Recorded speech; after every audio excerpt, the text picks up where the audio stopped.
F1, the racing series, has been making big strides in recent years to try to make a push into North America.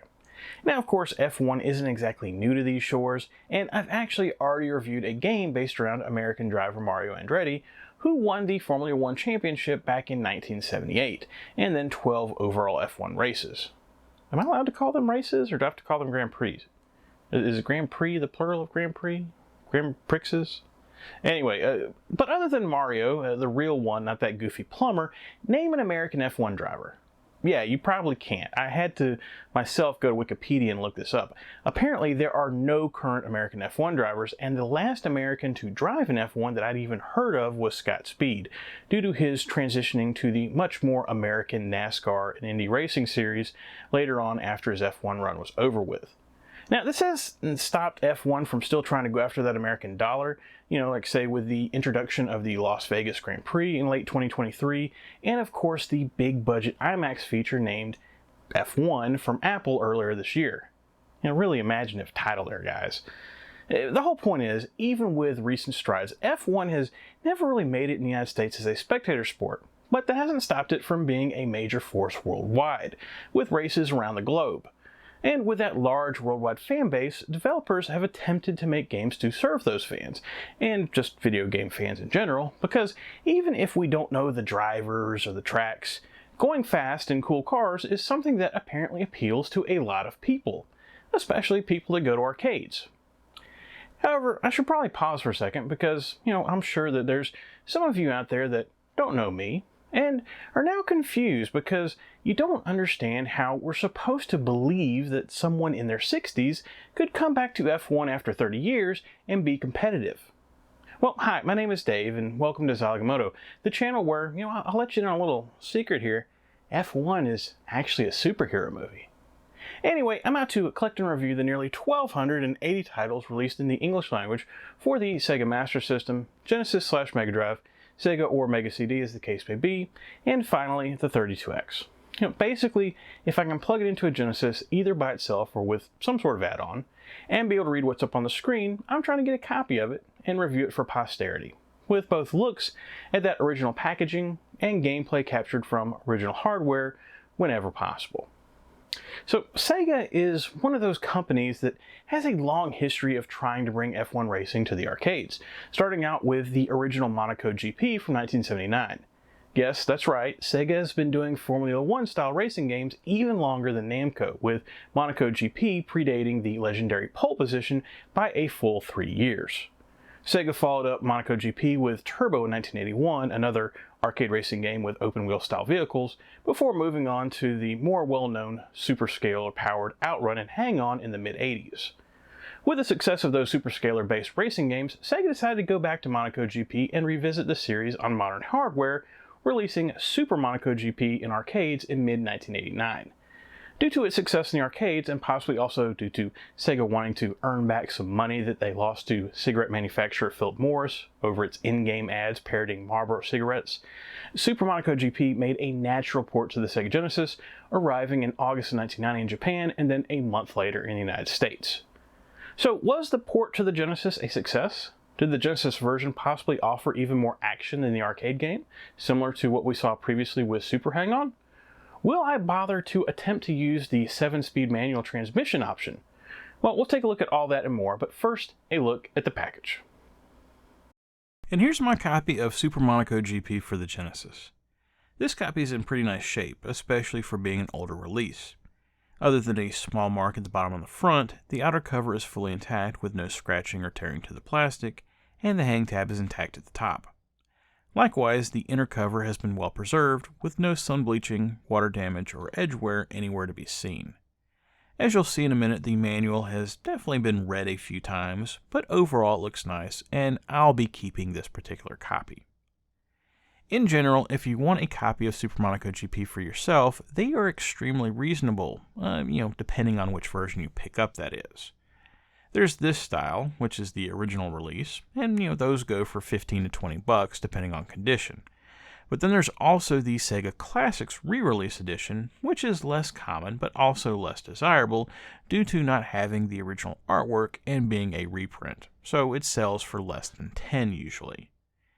However, something strange happened with Super Monaco GP, as it's the only Genesis title to appear in not just the Sega Classics Budget series, but also the very late Mega Hit series, which were released in late 1997, a full 7 years after the game was originally released on the Genesis.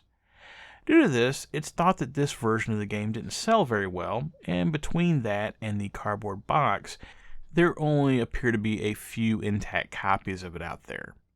So if you can find one of those cheaply, definitely jump on it, as copies of the Mega Hits version sell for in the triple digits. The European version uses essentially the same cover art, just positioned and cropped slightly differently, but the Japanese version adds a very colorful border to the artwork, and then also adds some unlicensed Ayrton Senna artwork to the rear cover, even though Senna's name wouldn't appear on the game until the sequel. All three of these variations are great, but if I had to pick one, it would be the US cover due to adding the checkered flags to the logo at the bottom. And then of course the Sega Classic version comes in last. Flipping over the back, and there's the traditional early Genesis layout with a large screenshot at the top, followed by 2 smaller screenshots below, and then flavor text over to the side. The screenshots are of good quality for the time, and I like how they aren't all just screenshots of you racing in the car. The flavor text is all standard stuff discussing what you do in the game, but I find it interesting that even though the game doesn't have a FIA license, they still refer to the car as being a Formula 1. It makes me wonder if that's an oops, or if this would be covered under fair use rules. But regardless, if it wasn't clear this game represented Formula 1 racing before, that kind of ends all doubts. Opening up the case, and there's that well-read but still in good condition manual that I mentioned before, and the cartridge. The manual is solid and does a good job of functionally how to play the game, but I've got to be honest, I was left, wanting more, especially for a reason I'll get to later. It's heavy on the text, with screenshots sprinkled in to make it seem like it's not overly technical, so I really can't complain too much from an actual design perspective. However, it would have been nice to have a section that perhaps showcased the different teams and racers in the game that you'll be up against, or perhaps a list of the different tracks and track layouts. Okay, that's the package. Let's heat up those tires and see if we can do some parading. I mean racing. Racing games are one of my favorite genres of video games. In some order, it's probably racing games, first-person shooters with RPG elements, and whatever the hell Yakuza is. On current consoles, I've spent a stupid amount of hours on both the Forza Horizon series and the WRC Rally series, and I even made sure to grab a copy of the remastered Daytona USA when it went up for sale. But my appreciation for these games goes all the way back to when I first started playing video games. And I don't just mean, say, the Top Gear series on Super Nintendo, or as they're better known on the Genesis, the Lotus series. I'm talking all the way back, with games like Pit Stop, Pit Stop 2, and Greatest American Cross Country Road Race on Commodore 64, and even one of the first games that I ever had on the Atari 2600 in Pole Position. But racing games take a lot of different forms. I didn't even mention the subgenre that I would wager is the most popular worldwide in kart racing, or a game that is always in the running for my favorite game of all time in rock and roll racing. And depending on how they're implemented, they're not always good. Maybe the controls are bad, maybe the graphics are a mess. The point is, just because I like racing games, that doesn't necessarily mean that I'm going to give just any racing game a favorable review. Enter Super Monaco GP. As mentioned, Super Monaco GP started out life in the arcades in mid-1989, just a few months after Turbo Outrun made its debut. This was a problem for me because Turbo Outrun quickly became one of my favorite arcade racing games, only really eclipsing Power Drift because Power Drift machines weren't nearly as common to find. But even with my preference for Turbo Outrun, I did give Super Monaco GP a few tries in the arcades, especially if I happened to stumble upon one of the deluxe sit-down cockpit cabinets. Ultimately, I wasn't impressed. Yeah, it was cool to be able to drive an F1 car, but you gotta remember, F1 wasn't really a thing in the US, so even the deluxe cabinet didn't have that same impact as walking into an arcade and seeing a Daytona machine. Daytona? I mean, I knew what Daytona was. Super Monaco GP wasn't even really Monaco. It was a track that was made up of elements of the Monaco track. I mean, not that I would have known that in the early 90s, but I digress. Along with not really being familiar with F1, I wasn't familiar with the cars either, and the paddle shifters were interesting. From a realism perspective, they're fantastic. Not exactly any room for 4 on the floor in an F1 car, so they have to be on the wheel. And in 2025, they're more common than you would expect, with all 3 of my personal vehicles in real life having them, if I wanted to use them, that is. But sitting down and using them, or standing up if you were slumming it in the regular stand-up version of the arcade machine, and racing around a track that I wasn't familiar with, it was a bit much.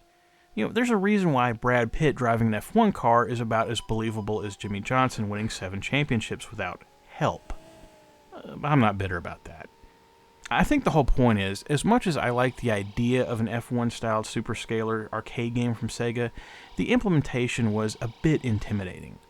If I was going to play a game like this, it needed to be from the comfort of my own home, where I could practice without going bankrupt a roll of quarters at a time. Thankfully, the Sega Genesis exists, and now I can live that dream. However, if you're familiar with the arcade machine, you would know that dream doesn't really involve that much. The arcade version of Super Monaco GP is actually somewhat thin, especially compared to Sega's other arcade racing options. Upon starting a game, you can choose between 3 difficulty levels, which are represented by which transmission you choose for your car. You can either select an automatic, a 4-speed manual, or a 7-speed manual, with each progressing option also granting you more horsepower to get around the track. Once you've made your choice, then it's time to take a qualifying lap around a shortened version of the fictionalized Monaco track, and then it's off to the actual races for a 3-lap race around the full track. Finish high enough, and you can move on to the second track. Oh, no, wait, sorry, this just in, there is no second track, it's just the same track again, but this time in the rain. Win that second race, and that's it. That's the extent of the arcade game. Now you can see why I said Super Monaco GP, the arcade game, seemed a bit thin, especially when you compare it to later Sega racing releases like Virtua Racing or Daytona that each featured 3 tracks. Once you get good at that one track, there's really no reason to ever play it again, unless you're just trying to go for a high score at the arcade. If the Genesis version of Super Monaco GP only included a port of the arcade game, no matter how good that port was, I think we would all agree that would be a bit disappointing. I mean, only having one track to race on, that's so little content that even if you had rented the game rather than purchased it, you would be disappointed. Thankfully, Sega recognized that fact, and it definitely turned the Genesis version of Super Monaco GP into its own release. But before we get to what was added, let's talk about what's the same, which is the game's eponymous Super Monaco GP game mode. When you choose Super Monaco GP from the opening menu, what you're presented with is the arcade game just in Genesis form. You get your choice of transmissions, and then it's off to qualify on the short track before 3 laps around the main track. And then, assuming you finish high enough and aren't eliminated, it's time to go around the track again in the rain, all while accumulating driver's points, which are used at the end to determine where your performance goes on the high score list. Functionally, it's a perfect port, minus the need to supply quarters to pay for attempts. The key word there is functionally. With Super Monaco GP originally being an X-board superscalar release, the arcade machine was certainly a bit more powerful than the Genesis, so there was going to be some downgrades visually. If you're familiar with Sega's other superscalar releases, you probably know where I'm going with this, but honestly, I'm pretty happy with the Genesis version of Super Monaco GP as presented. In the arcade version of the game, while of course the cars are scaled as you get closer or further away from them, what is also present is buildings and other things on the side of the road. These are the things that end up being the most noticeable when it comes to the scaling, just due to their size and how much scenery is used in building the look of the track. For the Genesis version, almost all of that is stripped out, and you're left with just the occasional turn sign or tire embankment bordering the tracks. It does change the look of the game, don't get me wrong, as it's not as impressive, but honestly, the feel of the game is unchanged. Sega smartly left in the elevation changes in track, so you still get that occasional roller coaster feel of going up and down hills, and just like with the track borders, While the elevation changes might not be as dramatic, the excitement is still there. More than likely, nothing I've said so far is too surprising as far as what you might be expecting about a 16-bit port of the arcade game. But there is another game mode here, and it's where things really start to get interesting. That mode is World Championship Mode. Keeping in mind that this is not a FIA licensed game, World Championship Mode is Sega's attempt to replicate F1 racing while making a game out of it. No longer are players limited to a single fictional racetrack. Oh no, they now have a chance to compete in a full 16-race season at every Grand Prix that was on the schedule in 1990, with each track being a faithful representation, at least in shape, of their real-life counterpart at the time. I'm not even an F1 fan, and I'm impressed. I bought a simple arcade racing game, and out popped an unlicensed F1 simulation. I really want to give Sega some credit here with this design decision. They could have very easily decided, you know what, I know the arcade version of the game isn't enough content, let's just add a few cars and tracks to the game and call it a day. Which is exactly what they did when they released Virtua Racing Deluxe for the 32X, by the way. And that's fine, and I suppose it's at least giving fans of the arcade game new content as a reason to purchase the game and extend its lifespan, but it still feels a bit low effort. Instead, turning Super Monaco GP into essentially F1 91, had it been a licensed property, is something totally different. Also, I'd like to point out, the manual really undersells this game mode. It basically says that the goal of the World Championship mode is to win the World Championship by earning the most points throughout the season from finishing races in the top 6 positions. Oh, and, by the way, you can also challenge the other racers too if you want by picking them as rivals. But really, your goal is just to win the World Championship. Oh, now hang on, Game Manual. What is this rivalry system you speak of here? Well, see, here's where things get really interesting, and unfortunately none of this is documented well anywhere on the internet that I can see, much less in the manual.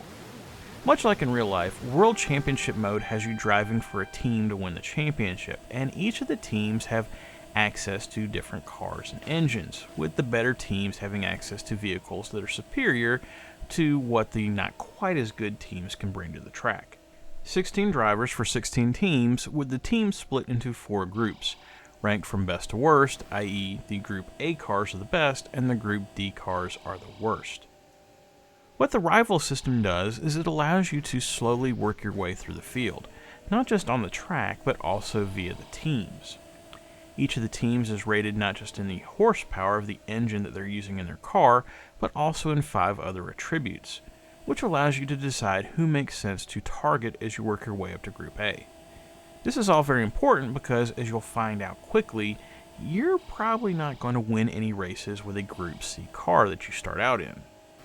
Having said that, I'm a bit surprised the manual didn't make more out of this advancement system because it's really key to enjoying this game mode. But, it is what it is, and anyone that invests time into the game will figure it out on their own. If you've been paying attention, you probably think I have a very high opinion of Super Monaco GP as a game. And I do. But if I'm being honest, I do have 3 complaints. The first is the transmission system. I understand what they were going for here, I really do, in that they wanted to reward players for working harder at the game, and as such, I get where they were going by giving players more horsepower for using more complicated transmissions. This is a pretty standard thing in arcade racing games, so I don't have an issue with the concept, but what I do have a problem with is the degree that it's used here.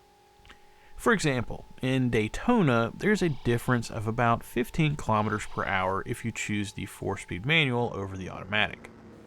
Certainly a speed bonus, but a good driver in an automatic should at least be competitive with an average manual driver with no issues. In Daytona, there's no 7-speed transmission, but let's just assume that there would be another 15-kilometer bump for a total of 30 between the easiest and most difficult. I think that would still be pretty reasonable, especially for some of the more advanced Daytona tracks that are going to involve some shifting. In Super Monaco GP, there's not a 15-kilometer bump between transmissions, it's instead closer to 40, and this is me comparing the same car team to itself. This means that even if you use the 4-speed manual, a 7-speed driver is absolutely going to gap you. And that's to say nothing about the now 80-kilometer difference between the automatic and the 7-speed. Again, I get what the designers were going for here in that they were trying to get across the experience of how intense it is to be an F1 driver, but I think this could be a bit better balanced. The next issue I have with the game is something that I'm sure anyone that's played it can attest to, and that's the password system. Now, don't get me wrong, I understand them using passwords. This was a 1990 release after all, and battery backup wasn't common at the time. However, the passwords are 32 characters. And maybe I'm forgetting a release here, but I'm almost positive in the almost 300 episodes of Zilog and Moto so far, there hasn't been a single game that I've reviewed that has had a password system that complex. As good as the game might be, that's an issue. A full run in World Championship mode consists of 32 races, so you're going to have to use passwords at some point, and even in 2025, where we can take pictures of passwords with our smartphones so you don't have to worry about getting one of the characters wrong, you're still going to have to go back and enter that password at some point. To the developer's credit though, if you have a bad race and decide to, accidentally hit the reset button, your last password will be automatically saved, so you don't have to re-enter it to get back to where you were. I mean, not that I tried that or anything. The final problem I have with the game is the sound effects. As much as I praised the graphics before for being a simplified but still fully acceptable representation of the arcade, the sound effects are a clear afterthought. I'm not exactly sure what happened here because the music in-game is totally acceptable, especially with being a relatively early release, but the effects are specifically pretty rough, to the point to where the few lines of digital speech that were included, probably should have just been left on the cutting room floor. In Sega's defense, it's totally possible that they simply ran out of space. Those new 16 tracks in World Championship mode had to go somewhere, and everything is crammed into just a 4 megabit cartridge. Also, dirty little secret here, the original audio from the arcade machine isn't exactly great either, but that's not going to make the Genesis version sound any better at home. Ultimately, I think Super Monaco GP is an excellent but flawed effort for the Genesis. Sega over-delivered by 1000% in bringing the action of the arcade game home, and in 1990, you'd be hard-pressed to find a better game anywhere as far as representing the action of F1 racing, albeit without any official licensing. But just because something is the best at one particular thing at that current moment, that doesn't necessarily absolve it of having problems. As a result, I'm giving Super Monaco GP 3 stars, but with a few caveats. Admittedly, there's probably some hindsight going on here, and if I'd actually reviewed the game back in 1990, I'd have probably given it 4 stars at the time, but I'm trying to be as objective as possible here. Also, if you're able to use save states and not rely on the password system, that's another reason to potentially give it that 4th star.